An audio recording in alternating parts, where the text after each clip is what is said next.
Hello, I'm Professor Lampkins, and today I'll be sharing with you how I became an adjunct faculty member. Before we get started, please be sure to give this video a thumbs up and turn on your notification button so you can be notified of more videos like this, and subscribe to the channel because I am bringing you awesome content and it really helps push my content out to other social workers like yourself, or aspiring social workers, or aspiring adjunct faculty members such as yourself. So I want this video to be pretty quick, so I am going to be very brief about this experience, and I'm going to share one tip about how I became an adjunct faculty member. Now, to begin, an adjunct faculty member is someone who typically works part-time, but they can work full-time, but typically it's part-time. The main thing is that they are a non-tenured track faculty member. So typically they are contracted. It's semester by semester or year by year, and you're able to do that. So my journey was actually a pretty interesting one. I originally applied to be a faculty member at a private liberal arts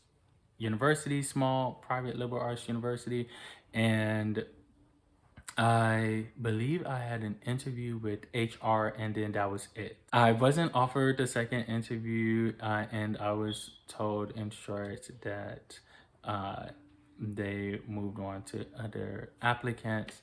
I received a lot of no's from a lot of other institutions too, but for that particular one, the surprising thing was I was contacted because this was in December of 2019.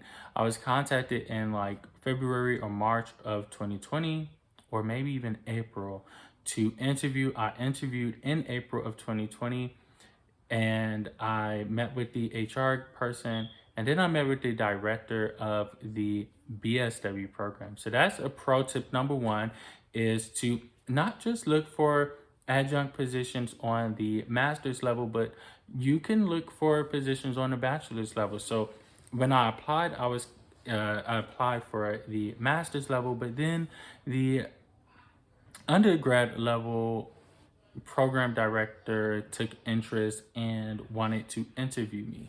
So I interviewed, and then I was offered the position in May, and that was very exciting, and I'm so happy to be part of the team. They've been so gracious and so kind during this time for me. I'll go into why another time, but just know that I've had a wonderful experience with them so far. The second thing is going to be, and this is really the main tip that I want to give, is to begin to cultivate meaningful relationships. This is much different than networking. Networking is simply, hey, here's my contact information. This is what I do. This is how I can help you. And this is how I hope you can help me. No. When I say cultivating relationships, I'm talking about getting to know that person, joining them in their professional journeys, whether it's through LinkedIn or Instagram or email, whatever the case may be. Build that relationship, get to know them. Because for me, that was the case. I had a friend who was already a faculty member there at that institution, and he put in a good word for me. So if you're watching this, thank you very much for your help. I really appreciate you and your kindness. And that's one thing that I want to leave you with, is to treat everyone as though they're someone, because they are someone, and you never know how they may impact your life. Quick story: when I graduated with my master's, I interviewed for my first job, and when I interviewed, the the supervisor and manager, they noticed where I graduated from.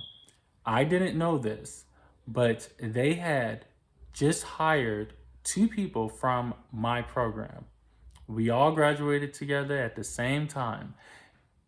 Do you know what they did? They contacted those employees who were my classmates. They said, "Hey, do you know Donzel?" And thank goodness we were friends. We had cultivated meaningful relationships. They sung high praises upon my name. And I don't say that to brag. I say that to highlight the importance of being kind, of being a decent human being. Because again, yes, what you know is important, but who you know is just as important. And you can hire anybody. I always say this, and I used to always say this to my students when I was advising and helping them with their college admissions applications.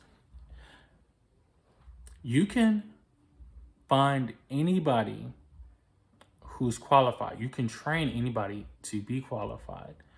It is hard and it is important to find someone that you will enjoy working with, that is filled with integrity, that's kind, that's a joy to be around. We spend 40 hours a week with our colleagues. If you have a disposition that's difficult to be around, that's not going to help you. Even if you go off into your own private practice, you work for yourself, your clients can sense that. So I'll stop the video here, but if you are interested in more tips, I am providing consultation services for social workers as well as other professionals who may be interested in professional development. That is my jam. I love it. If I could do it all over again, a career in student affairs as a career advisor, and it would definitely be something that I heavily consider doing full time. But I absolutely love it. I'm very good at it, and if you decide to work with me, I do have a 50% off discount code in the description box. So please be sure to check it out in my big cartel. So thank you all so much for watching. Leave in the comment section below, are you interested in teaching part-time? If so, let me know. And if you're interested in working with me, I'm more than happy to do that. Otherwise, thanks so much for watching. And until I see you next time, be you, be great.